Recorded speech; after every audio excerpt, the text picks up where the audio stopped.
Welcome to the Celebrate Arkansas podcast. I'm Jocelyn Murphy, the managing editor. Today, we're with Alexa Williams, our president of business and operations, and Morgan Keeling, the associate director of the Illinois River Watershed Partnership. Thanks for being with us, Morgan. Yeah, thank you for inviting me. It's a mouthful, huh? You guys can say IRWP. IRWP, I'll okay. make that easy for you. And we're so excited to be chatting with you because our July issue is our Outdoors in Arkansas issue. And so we felt like this was a perfect tie to kind of highlight all of the community work that the organization is doing.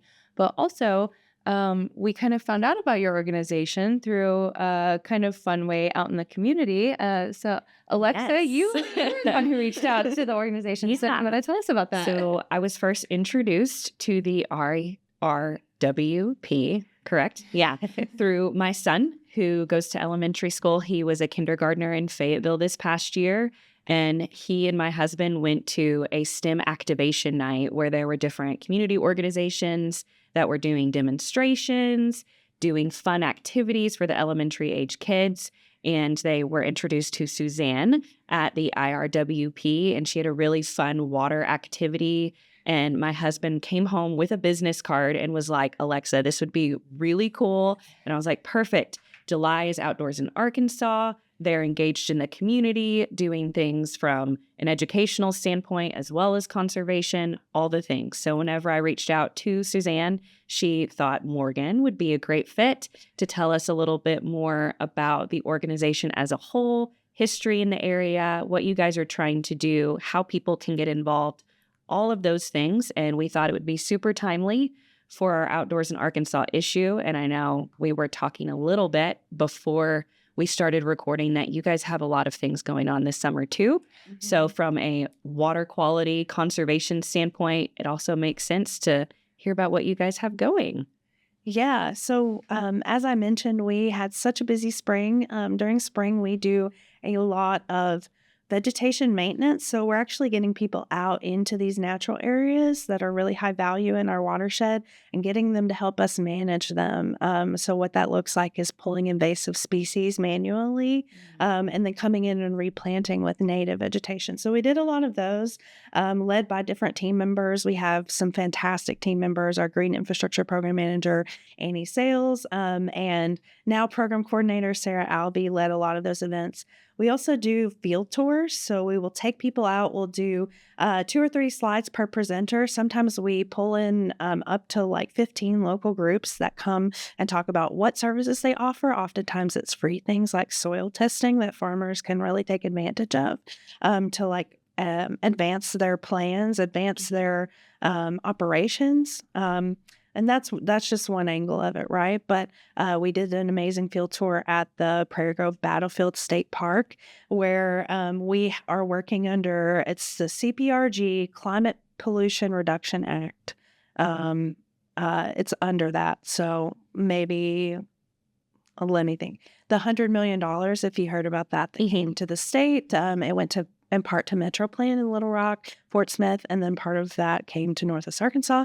Anyway, we're working under that grant to restore potentially over 700 acres of native tallgrass prairie at Prairie Grove Battlefield State Park, in conjunction with state parks, of course. But if we are successful in doing that, it will be the largest contiguous prairie restoration in the state. Alongside that, we are doing some workforce development, which I'll probably talk more about later because it doesn't tie too much into what we're working on right now. But again, field tours this summer, we held a prescribed burn workshop at the J.B. Johnell Ozark Highlands Nature Center in Springdale. And that was in conjunction with Arkansas Game and Fish. And I will have a video released on that. We had a videographer come in and take some video around just the benefits of prescribed burn. They were able to go look at a field that had been burned and the succession plants there and talk about how that impacted that. And they got kind of a history lesson from Bailey Caulfield there, who's their private lands biologist. And she talks about how in the history of the Ozarks, our landscapes were burned about every 7 3 to 7 years. And the Native Americans also used fire extensively behind them because they would notice that they had more different types of plants, more variety, more blooms when they would burn. And so anyway, it was a tool that they used, and a tool that landowners can use, and that we think is a great option for people who may have like a lot of invasive growth. And, in our area, so like we really battle bush honeysuckle, we really battle Chinese privet, we really battle winter creeper. And if you go to our sanctuary in Cave Springs, those are really the big three that you're going to see, across Fayetteville. And so anyway, part of our work in water quality is making sure that those are replaced with dense native vegetation, because that provides a lot of stormwater benefits. So all these field tours are trying to get elected officials, planning commission members, people in the community. Farmers are a great target. We did some research, and the average age of the person moving into the watershed is 35. And a lot of calls I get are people that maybe moved here from other states and they bought streamside property. They want to do a little type of homestead, but maybe they're experiencing erosion, or they're experiencing these invasive species which are degrading their land quality over time. And so anyway, they're looking for help with it. And so these are educational opportunities. Not only do they get to come in and learn about this, we leave obviously tons of resources on our website. We have an online learning center there, and then we provide, digital resources for that. But they get the camaraderie of people who are also interested in doing this type of work. And I grew up in Central Arkansas in the River Valley on very, traditional type of farm landscape management. We mowed straight up to the creek. We spread chicken litter on our pastures. Not that you can't do that, but maintaining a buffer along the creek and soil testing so that you know how much you need to apply really goes a long way in managing nutrients on farm property. So, I've only been in this for 5 years. I come from journalism and business world. And so if I can learn all of this in 5 years, I employ any landowner, any person who really is interested at all, to just start diving into what interests you the most. So, yeah, you guys your work encompasses so much. And that's part of why we're so excited to talk to you. But can we take it back to maybe the very base level? Can you, what is a watershed? Can you explain what that means? Yeah, I'd love to. And thanks for pulling me back there. Sometimes No, it was perfect. No. In the weeds, literally, but literally. So where rain falls from the sky and lands, it's going to drain to some creek, to a stream, and then to a river, and then to an ocean gulf. And so in our area, we have a really complicated watershed situation going on. In Rogers alone, there are 4 watersheds, which means that they are kind of at this high elevation point, basically. So watershed drains all the water, all the stormwater, anything that runs into a basin. You could think about it like a bathtub draining to one point. And we have to subdivide them into smaller areas. So our watershed we work in, this is kind of a technical term, is a Huck 8. And so then there's smaller Hucks. So then you have your Huck 10, which is kind of the creek portion, and then your Huck 12 is the smaller tributary portion. And so, there are kind of watersheds within watersheds. The Illinois River Watershed is in the larger Arkansas River Watershed, which is in the larger Mississippi Atchafalaya Basin, right? And so every watershed connects. Also, to throw in another wrench, waters through groundwater move across watersheds. So we've seen, through groundwater tracing that, water doesn't even always follow these boundaries. But in general, surface water, it does. In Northwest Arkansas, I'm going to talk about the 2 primary watersheds, and I'm going to just say a hello to the Neosho and the Elk River up in the north. We're nestled right below them, but right to our east is the Beaver Reservoir Watershed. And of course, we know Beaver Lake is where we get our drinking water. So in this region, we have unnatural interbasin transfer between these watersheds because we're pulling our water from Beaver Lake. It's then sold from Beaver Water District, sells it to the cities who then distribute it to your homes. But then when you flush or when it goes down your sink, it goes into a wastewater treatment plant, is treated, and then discharged into the Illinois River Watershed. So if you think about these two watersheds and how they interconnect, they're really like the lungs of Northwest Arkansas. Moving through. Everything's moving through them. So prior to this sort of hydrologic change, the Illinois River watershed, or the Illinois River itself, probably had 15 to 35% less flow. So we estimate that that's about how much base flow is being provided now from wastewater treatment. What we're experiencing in the watershed, well, I guess maybe let me not get into that just yet. So watersheds, management of watersheds, the Illinois River Watershed specifically, and how IRWP was formed. A little over 20 years ago now, the state of Oklahoma filed a lawsuit against the poultry integrators, which includes Tyson, Simmons, George's. I think there's a couple others on that list. But basically, they are saying that they are contributing to this impairment of the Illinois River. And in Arkansas, we know the Buffalo River as just this gem. And so in Oklahoma, that's how they feel about the Illinois River. It goes through Cherokee Nation. It is a cultural icon for the state. And it's turning green. When you add nutrients into the water, it creates algae. And then the algae dies, rises to the top, creates all these other, this environment where it's anoxic. And again, this nutrient surplus is feeding directly into the Gulf of Mexico's dead zone. This is exactly what's happening down there, just at a massive scale, right? So there's a couple great tools. Anyone who's interested in looking up where your watershed is, modelmywatershed.org is my favorite. You drop your address there, and then again, that's why I told you about the HUC 8, 10, and 12, and then you would select HUC 8, 10, or 12. Your 8 is going to show you whether you're in the Illinois, the Beaver, the Elk, Mulberry, Buffalo River watersheds. Your HUC 10 is going to show you kind of your larger creek around your home, and then your HUC 12 is going to show you that tributary. One really fun one, especially for kids, is River Runner. If you just Google Sam's River Runner, do the same thing, drop your address. It's going to show you if a drop of water lands on your property, how it makes its way to the Gulf of Mexico. It's going to do a flyover of the rivers.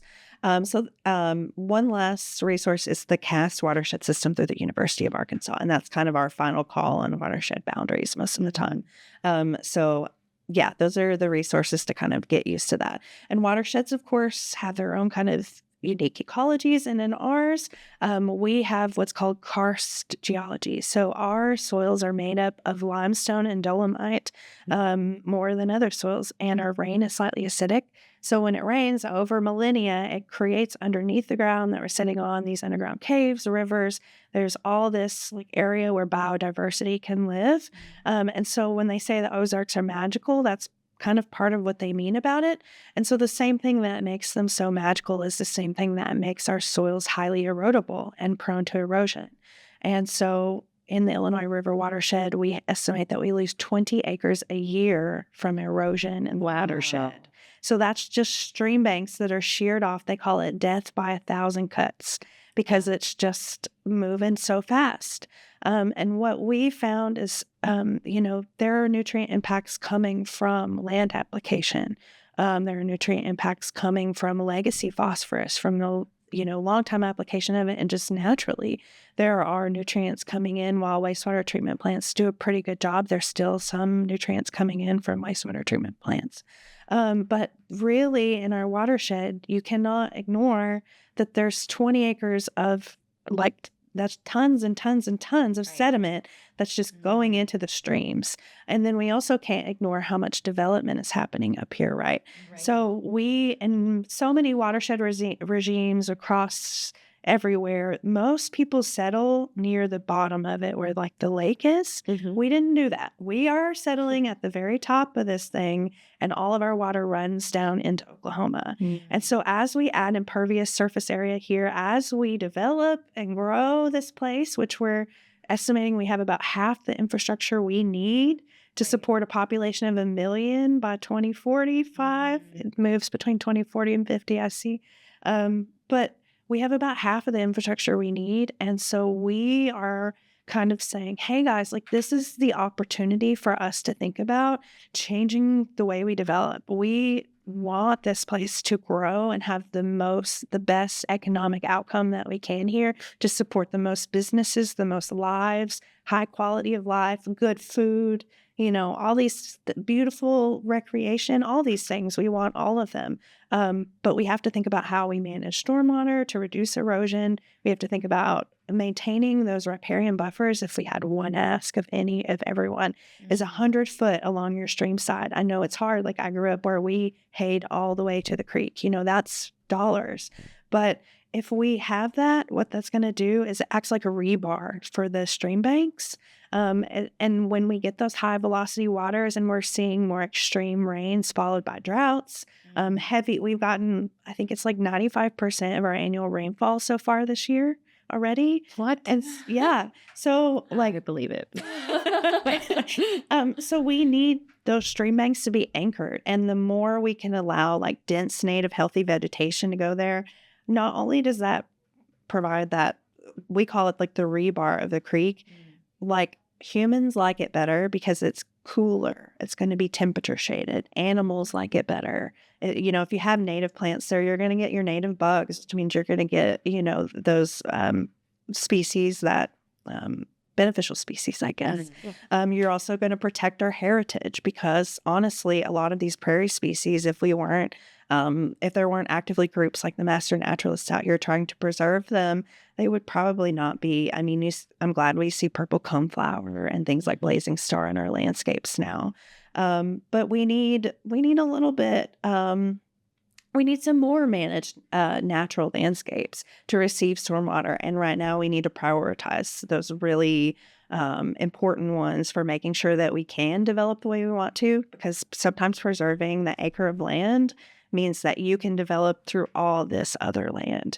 And one good example too of, how with changing weather, floodplain management, we did a project in Rogers where the creek was eroding badly. And just by restoring that section of the creek and allowing the other side of it to go native, they took many homes out of the floodplain right there. So that's many people's houses that are now not at major risk of being flooded. They also kept the greenway from like falling into the creek there. And so anyway, I'm going off on a little bit of a tangent, but watershed management is everything from, new development to managing what we have to our own lawns and thinking about how we can leave some areas to be a little bit more dense and think less about our lawns looking like golf courses and more about pulling that nature and those outdoors that we love so much like into our everyday lives so that we can appreciate them and people get used to seeing that type of vegetation, those type of plants, and understanding why that is a value. Yeah. So that balance, and then it sounds like from like a bird's eye view, you guys do a little bit of everything: restoration, education, working with private and government entities to kind of make sure that those boundaries, those guidelines are understood and in place. So that way we're not hindering the growth of the region, but making it more efficient long-term while also maintaining what makes outdoors in Arkansas so great, what makes this state and this region a place where people like to come and see and experience all that we get to on a daily basis. Yeah, we like to say it's we're preserving the vistas that brought people here, truthfully. And so many people will go out and they'll go hunting somewhere in a dense forest, but then they come back and they want their lawn to like be completely free of bugs. And it's like, they don't really want that. They're just kind of conditioned to want that. And everyone kind of wins if we do it right. So really pillars that we work under, to your point, is like low impact development. So promoting the use of different surface materials that infiltrate water, soak it in and store it on site. Also promote under low impact development is green infrastructure. So green infrastructure is like the tool for which you develop low impact. And so that's rain gardens, that's bioswales. There's one in Bob Henry Park in Siloam. It's really not that big. I've got to memorize the square footage, but it drains 10 acres of water and treats it before it is received into the creek. Basically a depressed swale. We say bring back the vegetated ditch, put some food to grow in your neighborhood ditch and allow that to receive stormwater, something like that. Yeah. So low impact development, it can also be, that can also include things under like net zero buildings, but more than anything, it's preservation of open space and preservation of the floodplain. So not developing in the floodplain, maintaining, repairing corridors, basically preserving any sort of high quality remnants that could be inside. That could be like a prairie mound, or if there's like like a prairie remnant or like an oak savanna remnant, things like that. Just because they are so high value ecologies that we see less and less of. But we're so hopeful, and people. I would say like our cities, we have an amazing cluster of cities in Northwest Arkansas that are that know this stuff. And so you are seeing it more and more. You might not know that you're seeing it, but if you're walking in downtown Rogers, you're walking on porous pavers, along the rail yard. If you're at the Fayetteville Public Library, you're seeing rain gardens and green roofs. So the shift is happening, and it's really exciting. So we work in sort of stormwater, low impact development, and then wastewater is something that we work in, specifically in septic tank remediation. So that's kind of an outlier program that we do. But the Clean Water Act establishes a Clean Water State Revolving Fund in every state. And we were able to tap into that with the Department of Ag Natural Resources Division's help and access money to do revolving loans and grants for failing septic systems. So again, we're in this karst environment. Those surface waters and groundwaters are more closely linked than in other environments, which means if somebody has a failing septic system, it has the potential to directly send effluent into groundwater. And then if their neighbor has a well, you see how that can affect things. So, and that's an extreme example, of course, but we are replacing failing septic systems with the help of the health department. So we know some technical stuff about septic systems. We know how to diagnose it, get you to the right people. We know the steps to take, but we rely heavily on the health department for them to say, yes, it's failing. So basically, if it's deemed failing by the health department and you're in the watershed, we can offer zero interest loans and up to 90% grants for some low income folks to replace those. Again, with so many people moving here, a lot of people don't even know what septic tanks are. There's some weird pockets, and even in Springdale and Lowell, you would be surprised that are still on septic, and people that are still on using groundwater for their water. So that's been a really fun program because it reaches an entirely different audience than others. But maybe more relevant to this conversation is... It's all relevant. It's I guess. I know, but us, nobody likes to talk about poop. We can go back to that if y'all want to, but I'll leave that. if you really want to. But, I would urge anyone listening to think about where it goes when you flush it. Like, does it go to a wastewater treatment plant? Then where does it go? Is it discharged into the Illinois River Watershed, into the Uchee-Spavinaw Watershed, if you're in like Decatur area or Centerton area? So anyway, and these are all conversations that are really happening at the state level right now because, if you've been following the news, there's been some moratoriums on development because of wastewater. And sometimes that's not even the capacity at the plant. Sometimes it's capacity at pipes, and sometimes it's, these regulatory issues. So, Well, I'm glad that you included some specific examples of, you said you may not realize you're seeing the work, but you are. And here's some specific examples of where you're seeing that. But then you've also provided some specific things that like people individually can do, because just as you've been talking, especially at the beginning, you throw out that figure of the 20 acres of receding.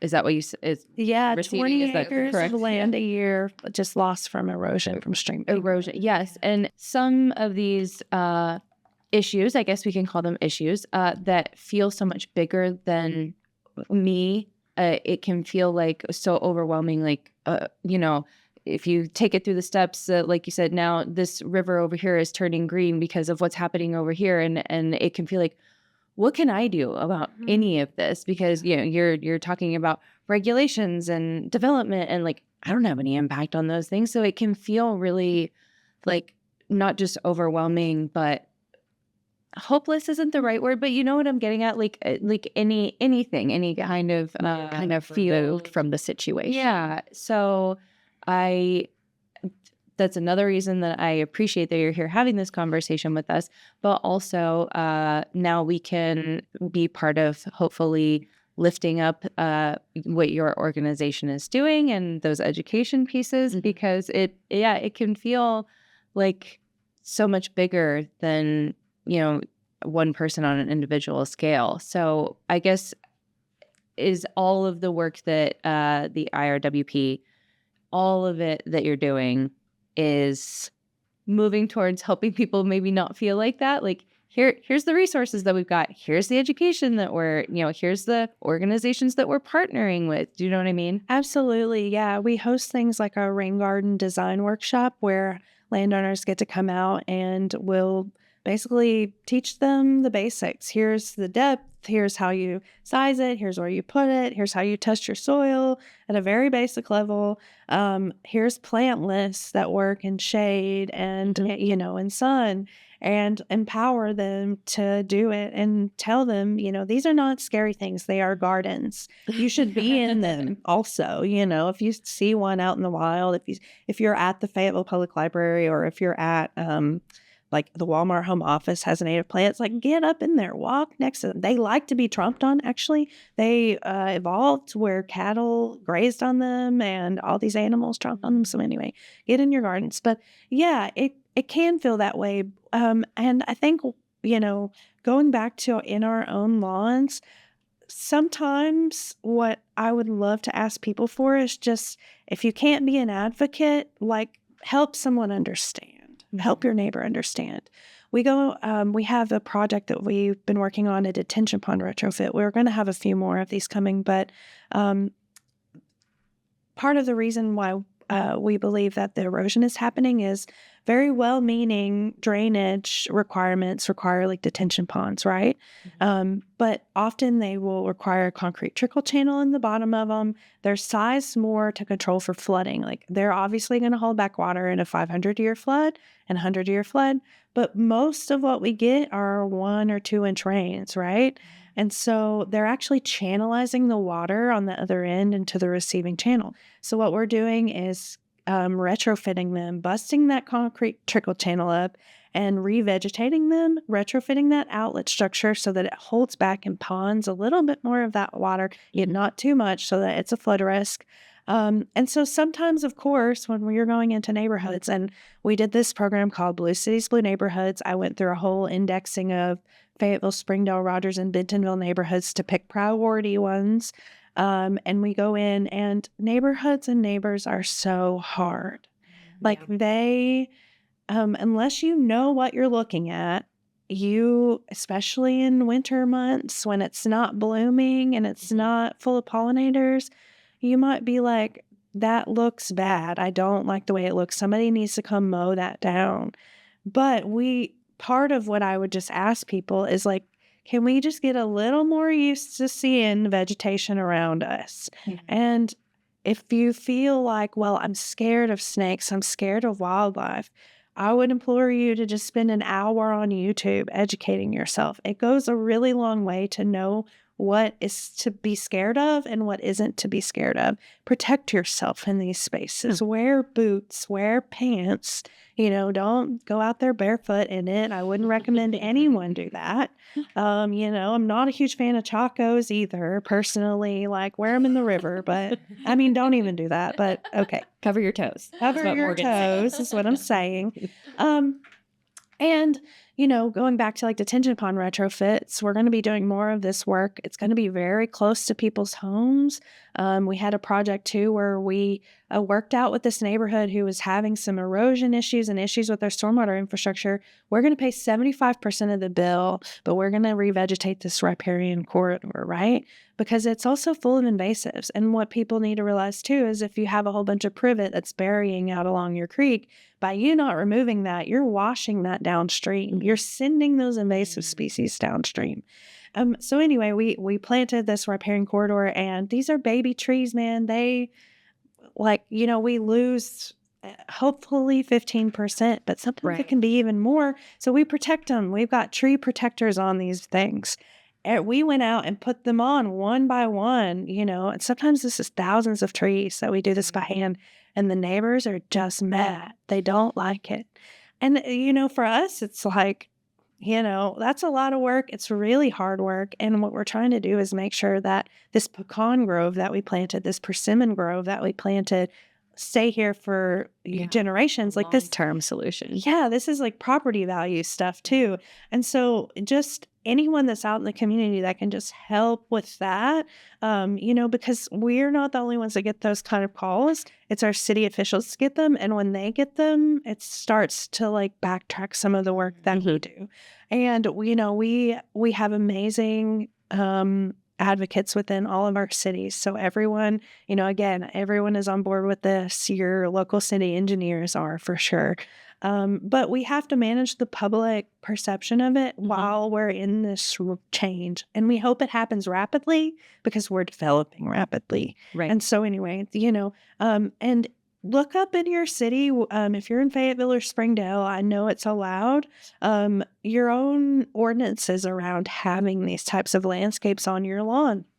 Some cities don't allow it. Maybe your HOA doesn't allow it. Maybe you ask them if it's okay to do that. Maybe you plant a community garden, just a small one, just something that gets people used to seeing a little bit taller native species around them, and teach them why they're important. Like the echinacea is a medicinal plant that was used by Native Americans. A lot of our plants like elderberry, harvestberry, they produce provisions for us and for other animals, and so in Springdale or Fayetteville, you can get on the list and you can have these managed natural areas.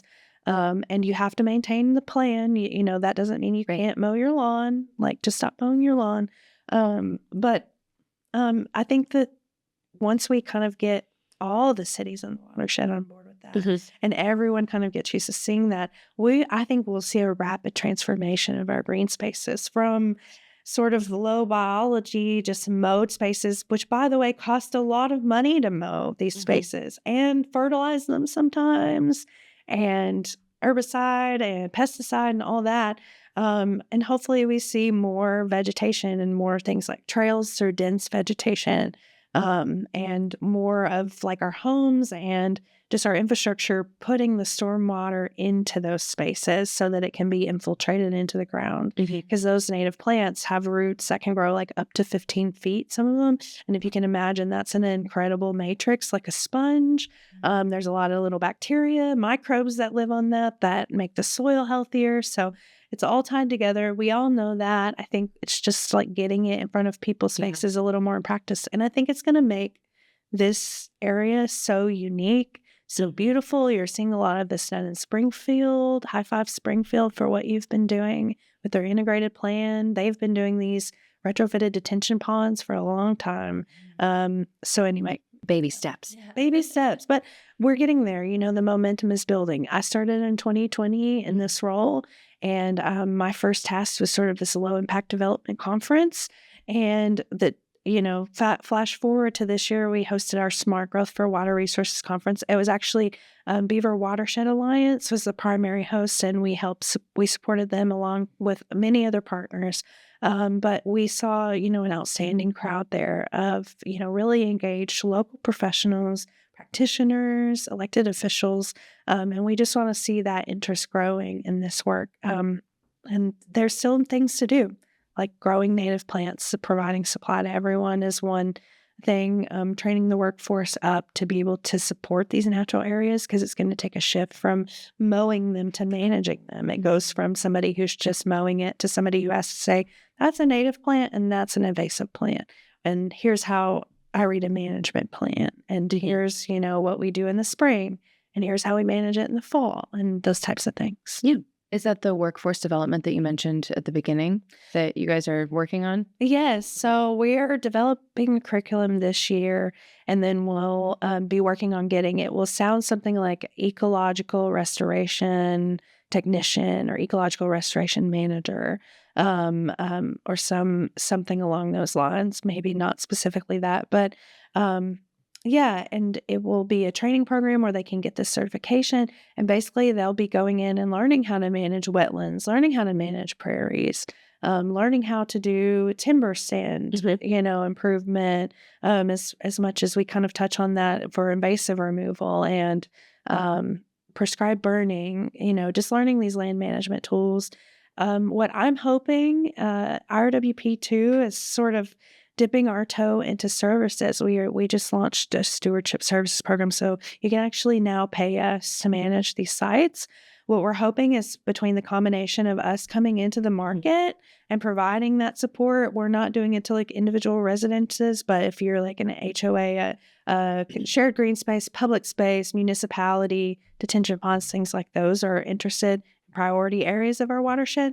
But that paired with this certification, we hope incentivizes these landscape firms that are now, maybe I'm just going to be a little blunt on this, are now making all their money from mowing, fertilizing, and mulching everything. They're going to have to train their workforce, pay them a little bit more to shift this type of management. And the market is going to go there one way or another. And so it's just which landscape firms decide to step up and say, I'm going to invest in ecological landscaping services and training my people and training my sales and leadership and training my technicians.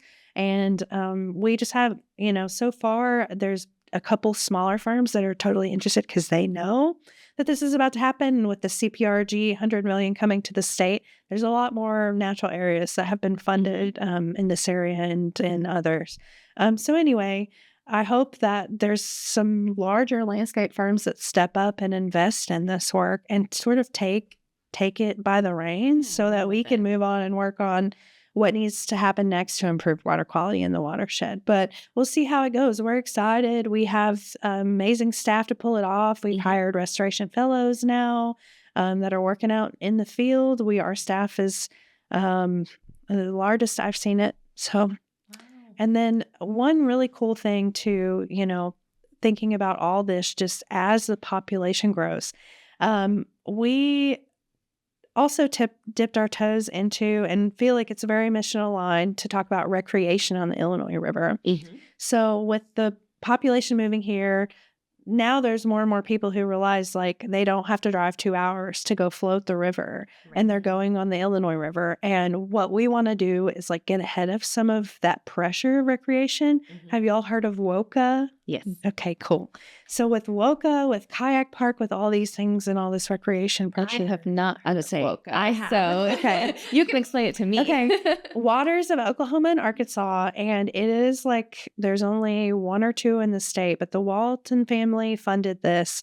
It's like a whitewater training facility. So it's a dam, but it has these drops and it has a bunch of little ones for the kids to tube. You go there, you pay $10 to park. It's managed by GRDA, the Grand River Dam Authority. And you can rent all the wetsuit equipment, the kayaks, and you can go there and learn how to do like whitewater kayaking, rafting, all that in this facility. So anyway, the recreators, there was recently, and I'm probably the River Management Society, which is a group of people who manage wild and scenic rivers all across the U.S., had their conference, or I'm trying to remember, it was some kind of get together in Tahlequah to look at it. And so there's national interest in this spot. Again, we're trying to get ahead of that. Right now, there's not a lot of public access on the Illinois River. There's some unofficial accesses. There's some landowners that don't love unofficial accesses. There's some that are fine with it. And it's like providing signage. It's giving logistics. Yes, we're hoping to establish a water trail, and the Arkansas Game and Fish is working very closely with us on this. Our executive director, Leif Kinberg, has been working on this for the last couple of years. And so we have the plan now. It's on our website. Now we're kind of implementing the steps of the plan. We have an intern this summer who is running different things like the life jacket loaner programs out of Chamber Springs, a kayak park. And different things to just get in front of people around recreation on the Illinois River. I'll tell you a funny story around this, though, and why I definitely think there needs to be signs. it was one evening, and a friend of mine that owns the Gypsy Camp Outfitters, we decided to do like a sunset float. The weather was perfect for it, and we put our kayaks in at Kayak Park to float down to his takeout near 59 Bridge. And we get maybe a quarter mile down the river, and there are 4 girls in a blow up kind of raft thing, and they're all wearing life jackets, thankfully. But they're like, "Hey, when does this loop back around? Like, isn't it like a lazy river?" And we're like, "No, you're headed to the dam. It's a real river. And they didn't have water. They didn't have a cell phone. Like, they went to Walmart, bought a blow up Like inner tube. tube, Yeah. and got in the water and just like We're like, we're just going to see what happens. went downstream. So, in that moment we were, thankfully they're fine. We let them use their phone. Everything was fine. But that was kind of a wake up call for me that like, yeah, if you're moving to this area and you don't know, and all you know is like built infrastructure where it does go in a circle, that could have been a really like horrific incident. So, Wow. Yeah. So making sure people can have fun and enjoy outdoor recreation, all things water activities in a safe way, in an informed way. yes. And in a way that landowners feel comfortable with, Right. It's always a challenge for people, getting out of their boats and recreating along the river. And we want friendly recreation for landowners and so that means you have to give them bathrooms. You can't just sit somebody down in the river and then not expect them to like get on somebody's private property to use the restroom. You have to give them trash receptacles. Right. You have to build the put-ins of For kayaks, rafts. yes, that sort of thing. exactly, where it's not like a loitering point unless you want it to be. Like here, it's direct access for your kayak to go in the river, and there's not much else other than parking there. You're not going to want to hang out there. So it's just being very thoughtful about that type of infrastructure around the river. And I'm so excited because I think that recreation and love for the river and the outdoor spaces around the river, whether that's like hunting or, whatever you like to do, foraging, is what's going to make people like realize all these other things that we talked about when it comes to their landscaping. Like if they realize that it's connected directly to this amazing resource that they have access to, that their family and friends love, they're way more likely to take considerable thought in the upstream where we live in the headwaters. Yeah. Wow. That's sorry. I'm just absorbing all of it. You've talked about several of the programs that you guys have. Are there any programs or events coming up that we haven't discussed that you would like people to know about? Absolutely. There's one big one I would love for everyone to come to. We have Bats and Bluegrass Festival in July. It's July 19th this year. And it is at our sanctuary in Cave Springs. This is we focus so heavily on water quality all throughout the year. This is sort of our big event to pull in the community at large. We're going to have a scavenger hunt for mostly littles, but there'll be some fun prizes for the adults too that complete it. We'll have live music. Sons of Otis Malone is coming to play, and then Alex Boos will play a live set just to kick us off. We have vendors. We're going to have some native plant vendors there, actually, so you can talk to them about how they grow native plants if you're interested in that, what their supplies are. We're going to have demonstrations. So like Boston Mountain Grotto is going to come and do a squeeze box demonstration. So if you're claustrophobic and think you might want to get in a cave, maybe you try this out and see how it goes for you. Game and Fish will be there. We'll have the U.S. Fish and Wildlife Service. Last year, they set up a mist net, which is how they, when they're tagging the bats and surveying them, how they get them. They had the night vision goggles, basically, so that they could see the emergence of the bats. And so it's a really beautiful, magical night. Kind of the pinnacle of it after you've done like a nature hike or nature journaling, a scavenger hunt, gone around to all the vendors, is the live music back by the cave. And then at dusk, around this time of year, last year we were very fortunate to have a beautiful emergence, but to the sound of bluegrass music, the bats emerge from the cave. And so you just look up and we'll see an emerging wild bluegrass is playing. And Anyway, it was a festival that was started way prior to me being there. I believe probably started by Delia Hawk. But it was not done for a few years, and last year was the first year we brought it back, and it sold out completely. And so anyway, we're trying to expand our capacity this year. That way, more people can, build love for this watershed. And the sanctuary is just beautiful. If you It's getting a little hot right now, but especially in the spring and fall, we have 2 hiking trails there. So if you're local, get your dogs, put them on a leash, take them around the big loop. You'll kind of be on top of the cave and look down across the whole sanctuary. It's a beautiful spot to read too. So Wow, yeah. That sounds like such a fun evening, but also the emergence happening during the music. That's so fun. No. yeah, Sounds like a good time. yes. So tickets are available on Eventbrite, $10 for individual. We have a $30 family ticket. Kids are free. We'll have food trucks, so Yeah. come hungry. We have events all throughout the year, though. We really don't stop with events. Spring and fall, of course, we try to get people out when the weather's really nice. So we maintain our events calendar on irwp.org/events. All throughout the year, we do field tours. Pasture walks are a fun thing. Even if you don't own a farm, it's so fun to go out on a farmer's land and see, and it might even be someone that if you're getting local produce or beef or lamb from, it might even be someone that you're buying from that you'll see on those pasture walk lists. We do plantings. We have many volunteer events that include invasive removal, native plantings. We have workshops, so things like rain garden design workshop. We're planning on releasing kind of a new one this fall. We've done the rain garden design one a lot, and people love it, but more of one focused around managed natural lawns. So it's not necessarily building a rain garden, but it's how would you start naturalizing your lawn in a way that could be really cost effective and fun. So we'll do that this fall. We're going to play a big role in the Monarch Festival. I think we have our first committee meeting today at 2 p.m. So with the City of Springdale, the Shiloh Museum, they do a big Monarch Festival every year.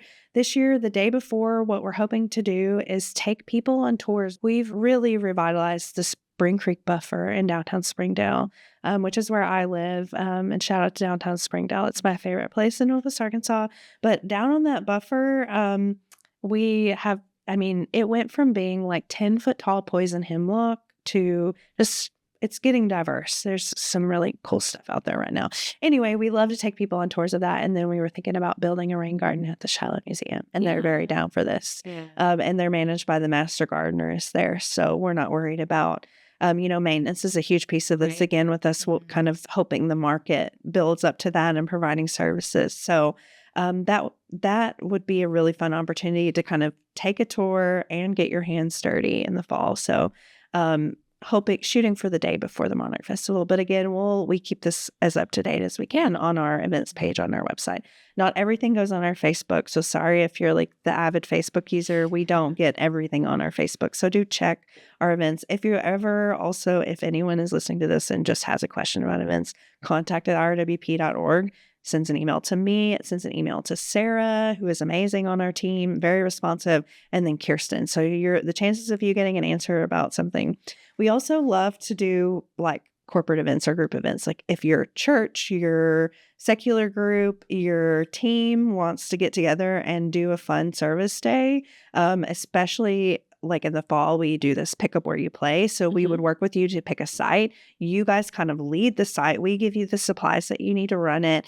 We give you a little bit of pep talk. Here's how you do your recyclables, and we help you coordinate picking up the trash, and then kind of send you out there. Our goal with this, and we started this around COVID with the cooperative extension, is to get people to recognize that, we can have a big impact on our own spaces. Pick up where you play. So trying to get people to go where the parks that they go to all the time, like the creeks that they're nearby all the time. Because I don't know about you guys, but I've noticed where most of the litter comes from in my neighborhood is when the garbage cans are dumped over, and then it blows down. And so it's not like I don't It's see not people. malicious. Yeah. Yes, no, it's not a malicious, but if we can attack it in our own neighborhoods in the upstream, then it never gets to the creek. And so anyway, part of this education is just, hey, and it's, do I love doing it? No, but grab a trash bag. Again, I have a dog. Loop the dog around your waist.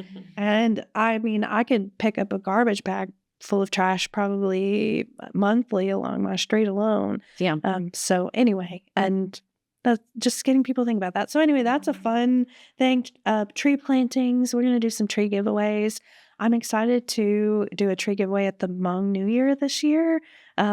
We are hoping to work with more farmers in the Hmong community, and I've been attending the Washington County Conservation District meetings, and I'm running some billboards. I'm doing some translated billboards. I'm really excited. Have y'all seen any billboards? I have seen general billboards. I haven't seen any of the translated ones. Okay, yeah, we've only done Spanish so far. Okay. I'm going to be doing them closer to the New Year's Festival in Hmong. Yeah. But yeah, that was a big venture. A new venture was running some billboards and water quality campaigns, but they're on our website too if you're interested in seeing the panels that we did. Yeah, I'd love your feedback if you see them out in the wild. For sure. And Celebrate works a lot with corporations, organizations in the community. I know we've talked about teams and individual workshops, events, things like that. I know from looking at your website that you guys do partner with corporations, private businesses. So if somebody that was listening to this wanted to get involved, wanted to support, how would they go about doing that? Yeah, we have a few ways. Again, volunteering is a great way to just introduce teams to make sure it's the right fit. We do love getting sponsorships from corporate sponsors, and really they enable us to do a lot of our more innovative and forward-thinking work. Again, we're very grant-driven, and grants operate on deliverables, and that is amazing for executing water quality BMPs. But sometimes we see a need and we need to react quickly. And so those sponsorships really allow us to do that. So yeah, if anyone is interested, I would say you can email me directly, morgan@irwp.org. I'd love to hear about what is your goal with the sponsorship? And then let's talk about how we can build that sponsorship to meet both of our goals, whether that's we kind of promise to help you lead one kind of volunteer event a year, or maybe you're sponsoring something specific like the tree giveaways. Maybe we are able to do an annual tree giveaway. Like, what is it that your company wants to do? Where in the watershed do you want to support? And so that's kind of, the cool thing about us. We're a small organization, and each one of our sponsors has unique needs, and we'd like to talk to each one about that. So, other ways, sponsorship, volunteerism, adopt a BMP. One great way to support us is to pick a natural area that needs love and adopt that thing, and we'll teach you what you need to know about managing it. We have an Adopt a BMP program, so any sites that go through our green infrastructure program have to have, sort of maintenance people that we can go back to. The master naturalists and master gardeners, again, are great partners in this, but I would love to see some corporate groups adopting some of these natural areas and stewarding them, and putting a little sign up that has their logo, and getting it on their schedule to go out there monthly and doing programming there. That's the big thing, is just, it's not just managing it, it's like getting people there, getting people to love it. So I'm sure I could think of other ways, but that's probably the low-hanging one. Come to our events. Like, that's really the best way to kind of soak up what all this is about, is to see it. There's nothing like seeing the difference between a stream bank that's been anchored with vegetation right compared to one that hasn't. Like, it solidifies it for you. Also, if you ever get the chance, if you're really interested in this and you're like, wow, I just want to dive in, Ozark Underground Lab in Podum, Missouri, they work internationally, but they have one of the best car surface and cave tours. So you kind of go on the surface, you see a sinkhole, a losing stream, and then you go into the cave and you can see how water interacts in these systems. And so if you're into that, reach out to them or holler at me, and I'll get you connected with somebody there that can can do that. But So many great resources. Yes.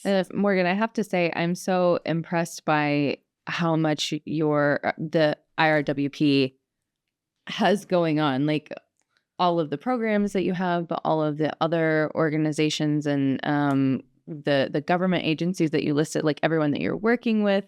And to say that it's a small team makes it even more impressive. So I'm just so grateful that you were here to share all of these things that you guys have going on. I'm sure we just scratched the surface, but hopefully this will help, like I said, kind of lift up that mission a little bit and further spread the education piece. yeah, and we are supported by a board of 21 amazing people. Everything from the construction categories to technical research. And we stay focused on our mission to improve the integrity of the Illinois River Watershed. And so, it's built on a lot of work done by our predecessors. And we're really excited that it's gathered this momentum. And I think part of it is just that people are moving to this area and they see the value in it. And so we're just able to kind of be poised to do that.